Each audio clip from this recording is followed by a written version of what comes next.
Magluluto ako ngayon ng tinapa. Guys, sinigang. Yung sobra kagabi. Ayan guys, ang aking lunch. Leftover na sinampalukang manok. Tapos ito guys, tinapa. Made in Batangas. Ayan. Let's eat guys. Ako'y gutom na. Di pa ako tapos maglaba.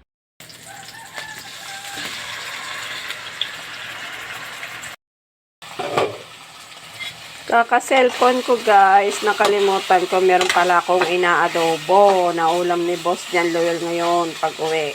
Ayan guys, let's go. Luto na siya, di ko lang alam kung anong lasa niya. Bye bye.